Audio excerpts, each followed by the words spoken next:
नमस्कार विद्यार्थी मित्रांनो, वेक्टर अकॅडमीच्या वेक्टर व्ह्यू पॉईंट या यूट्यूब चॅनलमध्ये मी हर्षवर्धन साळवे तुमचं सगळ्यांचं परत एकदा मनापासून स्वागत करतो.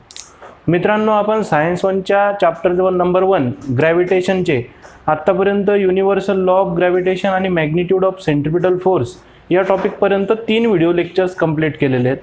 आजचा आपला या टॉपिकवर व्हिडिओ लेक्चर नंबर 4 असेल आणि या व्हिडिओ लेक्चर नंबर 4 मध्ये आपण आपल्या टेक्स्टबुकमध्ये जे पेज नंबर 6 आणि पेज नंबर 7 वरती काही Newton's universal law of gravitation या कन्सेप्टवर डिपेंड असणारे जे सॉल्व न्यूमरिकल्स दिलेले आहेत त्या सॉल्व न्यूमरिकल्सला आपण आज समजून घेण्याचा प्रयत्न करू.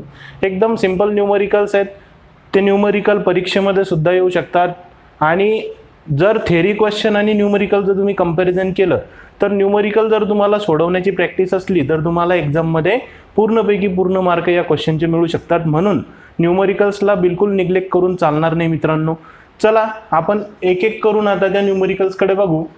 तुमच्या टेक्स्टबुकमध्ये जो फर्स्ट सॉल्व न्यूमरिकल दिलेला आहे तो क्वेश्चन तुम्हाला इथे स्क्रीनवर दिसत असेल. आता बघा, न्यूमरिकल असं सांगतो, क्वेश्चन असं सांगतो की Mahendra and Virat are sitting at a distance of 1 metre from each other. दोन मित्र आहेत, महेंद्र आणि विराट अशी त्यांची नावं आहेत आणि ते दोघं एकमेकांच्या जवळ बसलेले आहेत आणि दोघांमधलं अंतर किती आहे? 1 मीटर इतकं डिस्टन्स आहे. ठीक आहे. Their masses are 75 kg and 80 kg respectively. Mahendra आणि विराटचे मास आपल्याला सांगितलेलं आहे. किती मास आहे दोघांचं? महेंद्राचं मास आहे 75 kg आणि विराटचं मास दिलेलं आहे 80 kg. ठीक आहे. What is the gravitational force between them. आणि तुम्हाला कॅल्क्युलेट करायला काय सांगितलं? त्या दोघांमधला ग्रॅव्हिटेशनल फोर्स किंवा फोर्स ऑफ ग्रॅव्हिटेशन. महेंद्र आणि विराट दोन मित्र एकमेकाच्या जवळ बसलेले आहेत, दोघांमधलं अंतर 1 मीटर इतकं दिलेलं आहे, दोघांचं मास 75 आणि 80 kg रिस्पेक्टिव्हली दिलेलं आहे आणि आपल्याला काढायला सांगितलेलं आहे त्यांच्या दोघांमधला ग्रॅव्हिटेशनल फोर्स. मित्रांनो, तुम्हाला क्वेश्चन नोट डाऊन करण्यासाठी तुमच्याजवळ टेक्स्ट बुक असेल तर तुम्ही त्यातूनही क्वेश्चन नोट डाऊन करू शकता किंवा स्क्रीनवर दिसणारा क्वेश्चन तुम्ही व्हिडिओला पॉज करून नोट डाऊन करू शकता. आता आपण या सॉल्व न्यूमरिकलचं स्टेप वाईज सोल्युशन कसं एक्सपेक्टेड असतं एक्झाममध्ये, आन्सर पेपरवर तुम्ही कसं सोल्युशन रिप्रेझेंट केलं पाहिजे ते आपण बघू. मित्रांनो, न्यूमरिकल सोडवत असताना सगळ्यात आधी आपल्याला क्वेश्चन वाचून ज्या काही गोष्टी, ज्या क्वेश्चनमध्ये दिलेला जो काही गिवन डेटा कळतो तो गिवन डेटा आपण सोल्युशनमध्ये सुरुवातीला लिहून घ्यायचा. बघा, मी जशा स्टेप सांगतोय तशा स्टेप जर तुम्ही न्यूमरिकल सॉल्व करताना फॉलो केल्या तर त्या न्यूमरिकलचं जे आन्सर आहे त्या आन्सरचा एक पेपर चेक करणाऱ्यावर किंवा आन्सर बघणाऱ्यावर खूप चांगला इम्पॅक्ट पडू शकतो. सगळ्यात आधी आपण गिवन डेटा लिहून घेऊ. क्वेश्चनमध्ये दिलेली माहिती, काय काय क्वांटिटीज आपल्याला न्यूमरिकल सॉल्व करण्यासाठी आवश्यक असणाऱ्या कोणकोणत्या गोष्टी क्वेश्चनमध्ये दिलेल्या आहेत त्या आधी आपण लिहून घेऊ. बघा, आपल्याला दिलेलं आहे मास ऑफ द महेंद्रा. ठीक आहे. पहिले दिलेलं आहे मास ऑफ महेंद्रा, त्याला आपण M1 असं कन्सिडर करू. मास ऑफ महेंद्राला आपण M1 या सिम्बॉलने डिनोट करू आणि ते दिलेलं आहे आपल्याला 75 kg. नंतर सेकंड आपल्याला दिलेलं आहे mass of Virat. Mass of विराट त्याला आपण M2 कन्सिडर करू आणि ते दिलेलं आहे क्वेश्चनमध्ये 80 kg. ठीक आहे. नंतर त्या दोघांमधलं डिस्टन्स आपल्याला दिलेलं आहे, डिस्टन्स बिटवीन महेंद्र अँड विराट.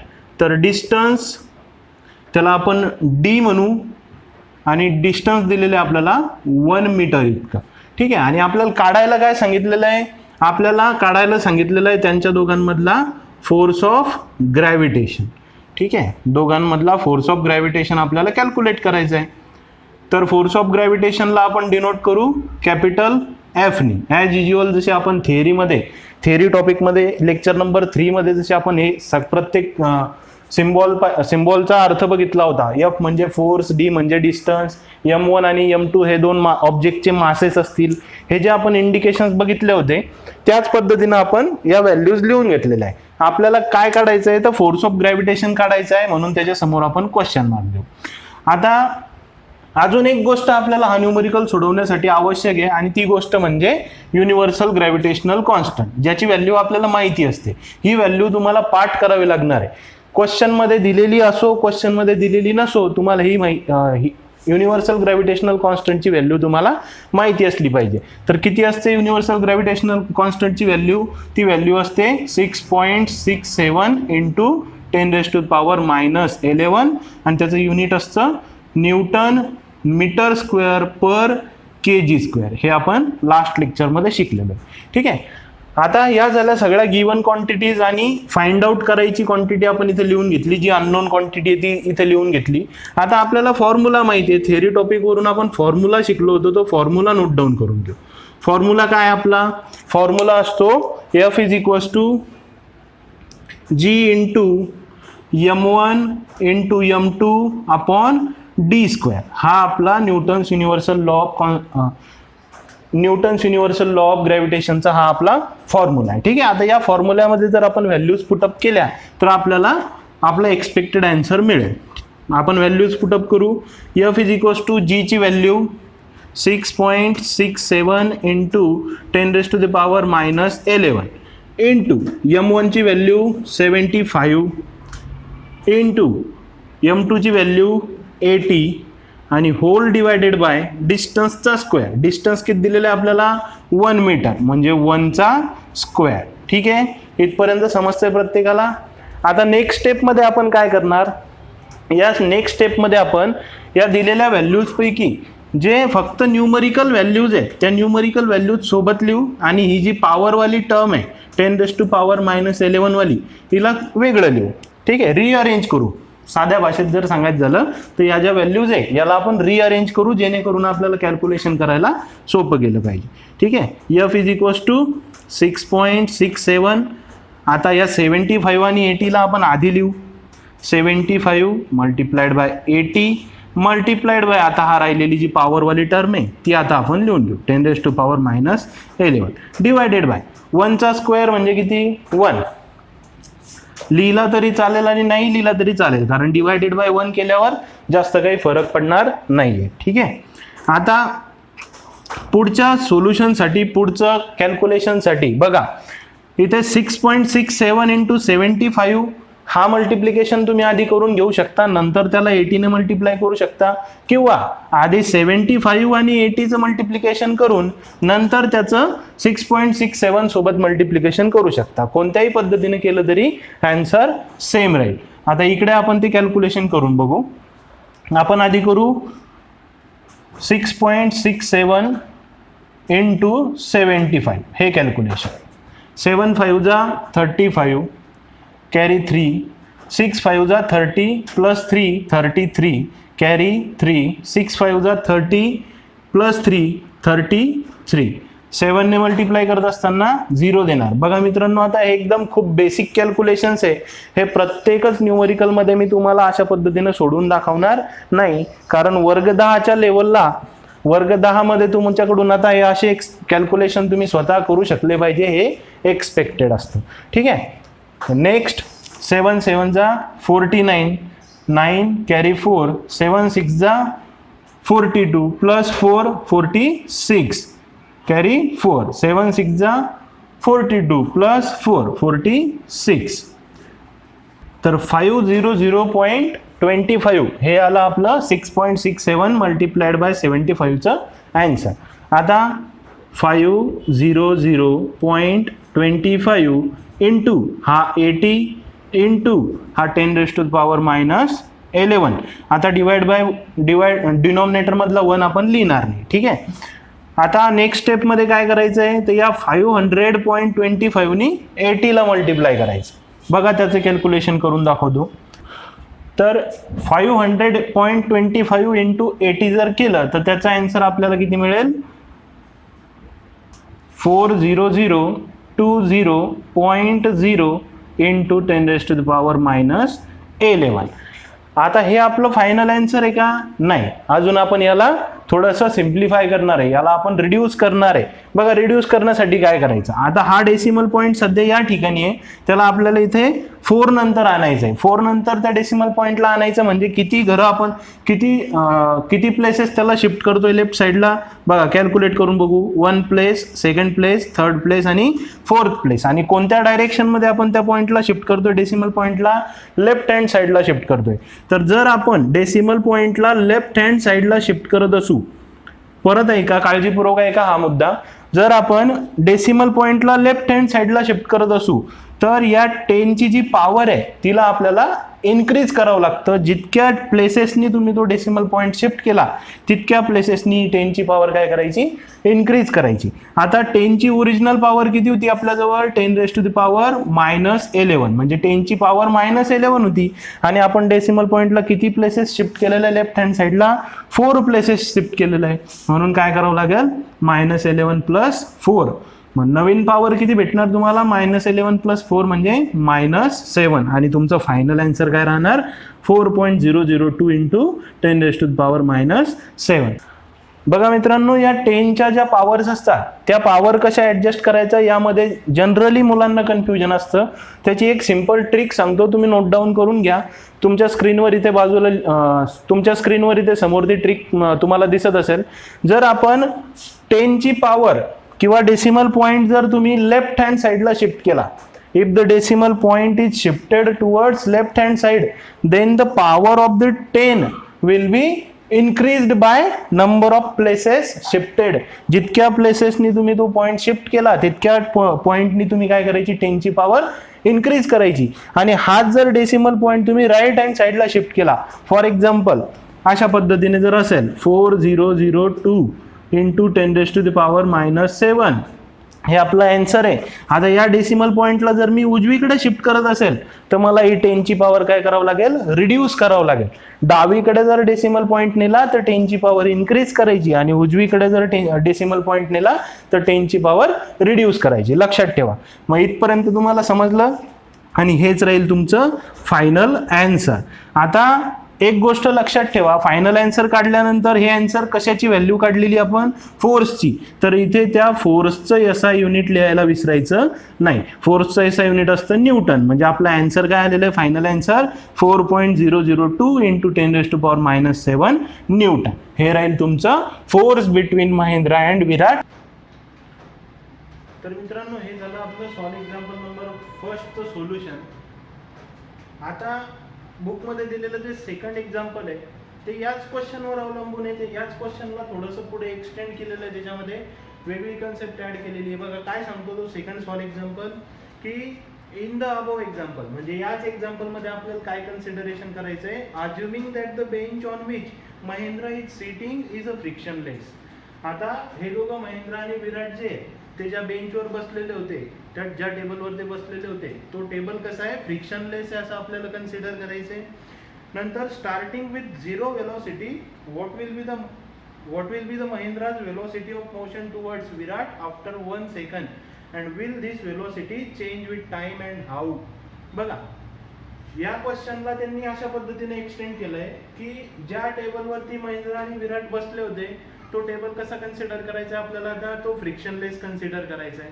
आणि फ्रिक्शनलेस टेबल कन्सिडर केल्याच्या नंतर हा जो महिंद्रा आहे ज्याचं मास 75 kg आहे, तो या फोर्सच्या इफेक्टमुळे, बघा काळजीपूर्वक ऐका, महिंद्रा आणि विराटमध्ये इतका फोर्स ऑफ ग्रॅव्हिटेशन आहे, आपण कॅल्क्युलेट केलं पहिल्या एक्झाम्पल मध्ये.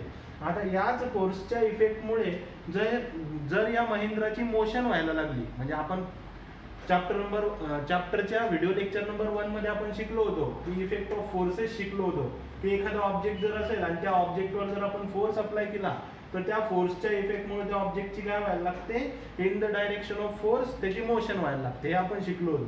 तर सेम कन्सेप्ट की जर महिंद्रा नावाचा मुलगा टेबलवरती बसलेला आहे आणि तो टेबल जर फ्रिक्शनलेस आहे, त्याचं वेट 75 kg आहे आणि त्याच्यावरती जर 4.002 × 10⁻⁻7 इतका फोर्स जर या महिंद्रावर ऍक्ट होत असेल तर त्या महिंद्राची काय झाली पाहिजे, त्या फोर्सच्या डायरेक्शन मध्ये मोशन झाली पाहिजे. तर मग आता ह्या महिंद्राची स्टार्टिंग फ्रॉम द रेस्ट पासून जर त्याची मोशन झाली टुवर्ड्स विराटकडे जर तो त्या फोर्समुळे ओढला जायला लागला तर त्याची एका सेकंदानंतर व्हेलॉसिटी किती असणार ते आपल्याला कॅल्क्युलेट करायला सांगितलं. बघा एकदम सिंपल एक्झाम्पल आहे. आपण 9th स्टँडर्डमध्ये तुम्ही इक्वेशन्स ऑफ मोशन शिकलेले, Newton's equations of motion. 3 equation होते, तुम्हाला रिकॉल करू शकता, कोणाकोणाला आठवतात बघा. 3 इक्वेशन ऑफ मोशन अशा पद्धतीने तुम्हाला होते. पहिलं इक्वेशन होतं v = u + at. Second equation होतं s = ut + 1/2 at². आणि थर्ड इक्वेशन होतं v² = u² + 2 as. आता या 3 पैकी कोणत्या तरी एका इक्वेशनचा वापर करून आपल्याला हे पुढचं न्यूमेरिकल सॉल्व्ह करता येणार आहे. बघा सगळ्यात आधी आपण गिवन डेटा लिहू.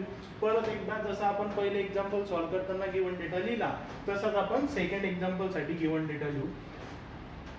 एक्झाम्पल नंबर 2 आणि हे राहील त्याचं सोल्युशन. बघा काय काय गिवन डेटा दिलेला आहे. गिवन डेटा असा दिलेला आहे की महेंद्र नावाच्या मुलावर जितका फोर्स फर्स्ट एक्झाम्पल मध्ये आपण कन्सिडर केला तो फोर्स त्याच्यावर अप्लाय केला जातो. म्हणजे आपला गिवन डेटा मध्ये फोर्स किती दिलेला आहे. फोर्स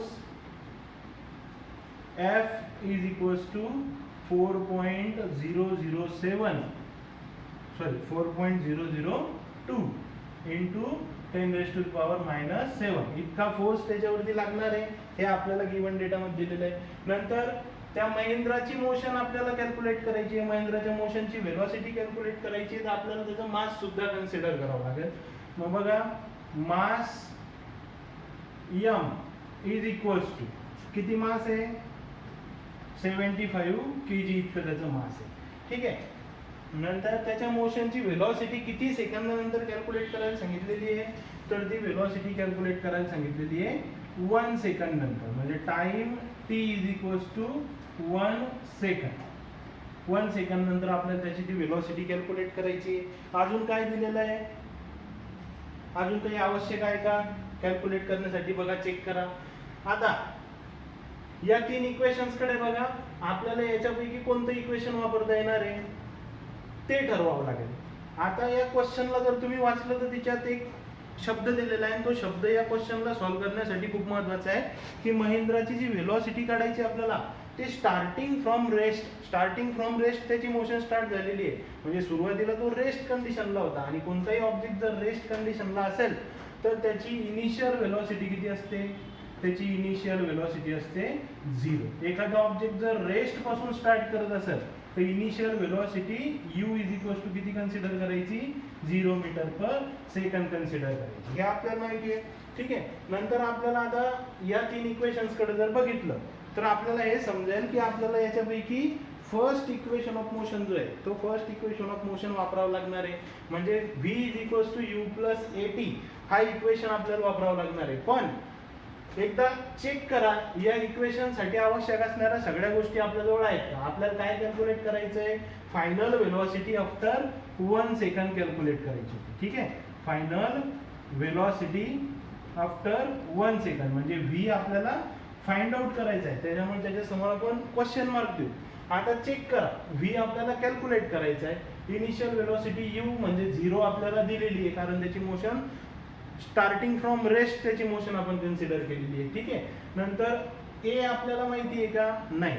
टाइम पिरियड आपल्याला माहिती आहे. किती सेकंदानंतरची व्हेलॉसिटी काढायची आहे 1 सेकंद नंतरची व्हेलॉसिटी काढायची. बघा आता v कॅल्क्युलेट करायचा आहे. u आपल्याला माहिती आहे. t आपल्याला माहिती आहे. पण a माहिती आहे का आपल्याला. जर आपण हा फर्स्ट इक्वेशन ऑफ मोशन वापरण्याचं ठरवलं तर फर्स्ट इक्वेशन ऑफ मोशन वापरून हा न्यूमेरिकल सॉल्व्ह करताना v आपल्याला कॅल्क्युलेट करायचा आहे. u आपल्याजवळ आहे आणि t आपल्याजवळ आहे. पण ऍक्सेलरेशन आपल्याला माहिती नाहीये तर आपण ऍक्सेलरेशन काढू शकतो. कसं काढू शकतो आपण acceleration. From Newton's second law of motion. न्यूटनच्या second law of motion वरून आपण ऍक्सेलरेशन कॅल्क्युलेट करू शकतो. काय असतो न्यूटनचा सेकंड लॉ ऑफ मोशन आठवतो. व्हिडिओ लेक्चर नंबर 1 मध्ये आपण शिकलेलो आहे. सगळ्या बेसिक्सच्या चॅप्टर साठी आवश्यक असणारे. जर अजूनही तुम्ही तो व्हिडिओ लेक्चर नंबर 1 बघितला नसेल तर आय बटनमध्ये तुम्हाला या चॅप्टरच्या आतापर्यंत झालेल्या 3ही व्हिडिओ लेक्चर्सची तुम्हाला प्लेलिस्टची लिंक बघायला मिळेल. एकदा ते व्हिडिओ लेक्चर्स बघून घ्या, म्हणजे न्यूमरिकल्स आणि इथून पुढच्या कन्सेप्ट तुम्हाला समजायला कठीण जाणार नाही. बघा, न्यूटन सेकंड लॉ ऑफ मोशनचं इक्वेशन असतं force is equals to mass into acceleration. आता आपल्याला काढायचं काय आहे? ॲक्सलरेशन काढायचं. मास आपल्याजवळ आहे आणि फोर्स सुद्धा आपल्याजवळ आहे. मग जे काढायचं आहे त्याला आपण जी क्वांटिटी काढायची आहे त्या क्वांटिटीला आपण एका साईडला ठेवू, बाकी क्वांटिटी सगळ्या दुसऱ्या साईडला शिफ्ट करून टाकू. बघा, ॲक्सलरेशन काढायचं आहे म्हणजे ॲक्सलरेशनचा फॉर्म्युला काय भेटेल तुम्हाला? याच फॉर्म्युलाला जर कन्वर्ट केलं तर acceleration is equals to force upon mass. Values put करू. फोर्स किती आहे? 4.002 इंटू 10⁻⁻7 डिवायडेड बाय मास किती दिलेलं आहे? 75. ठीक आहे. बघा, 4.002 इंटू 10⁻⁻7 डिवायडेड बाय 75. याला कसं सॉल्व्ह करणार? याला सॉल्व्ह करण्यासाठी अजून थोडं सिम्प्लिफाय करू आपण. 4.002 डिवायडेड बाय 75 आणि हा 10⁻⁻7 याला सेपरेटली.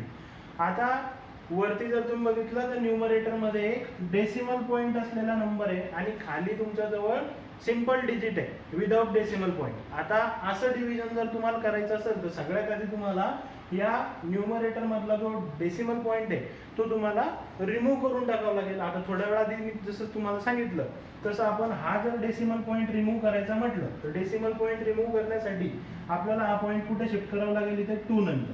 2 नंतर जर डेसिमल पॉइंट शिफ्ट केला म्हणजे डेसिमल पॉइंट 3 प्लेसेसनी आपण शिफ्ट करतोय. 1 प्लेस, सेकंड प्लेस आणि थर्ड प्लेस. आणि कोणत्या साईडला? राईट हँड साईडला. तर 4002 डिवायडेड बाय 75. आता डेसिमल पॉइंट निघून गेला, पण डेसिमल पॉइंट 3 प्लेसेस शिफ्ट केला आणि राईट हँड साईडला शिफ्ट केला, म्हणून याची पॉवर काय करावं लागेल? 3 ने अजून डिक्रीज करावं लागेल. आता ओरिजिनल पॉवर किती आहे? -7 आणि तिला जर अजून 3 ने डिक्रीज केलं तर नवीन पॉवर किती भेटेल आपल्याला? -10 भेटेल. करेक्ट. म्हणजे 10 ची पॉवर भेटली तुम्हाला 10⁻⁻10. आता हे डिव्हिजन तुम्ही इझिली करू शकता. बघा, हे डिव्हिजन जर केलं तर काय आन्सर मिळेल तुम्हाला? 4002 डिवायडेड बाय 75 जर केलं तर त्याचं आन्सर भेटतं 53.36 इंटू हा 10⁻⁻10 जसाचा तसा. ठीक आहे. 53.36 इंटू 10⁻⁻10. आता या पॉइंटला परत एकदा आपण काय करू? 5 नंतर 1 डिजिट त्याला 1 प्लेस त्याला लेफ्ट हँड साईडला शिफ्ट करू. जर असं केलं तर काय आन्सर मिळेल? 5.336 इंटू 10⁻⁹ कारण एक डिजिट जर तुम्ही डेसिमल पॉइंट लेफ्ट हँड साईडला शिफ्ट केला तर पॉवर काय करावं लागेल? 1 ने वाढवावं लागेल. आणि -10 ला जर 1 ने वाढवलं तर काय उरेल? -9 मिळेल. आता हा काय आलं तुमचं? हे आलं तुमचं ॲक्सलरेशनची व्हॅल्यू आली. ठीक आहे. आता या ॲक्सलरेशनच्या व्हॅल्यूला जर आपण फर्स्ट इक्वेशन ऑफ मोशन मध्ये पुट केलं तर आपल्याला इझिली त्याची व्हेलॉसिटी आफ्टर 1 सेकंड कॅल्क्युलेट करता येईल. काय भेटेल तुम्हाला? बघा, मग v is equals to u plus at. v आपल्याला कॅल्क्युलेट करायचं.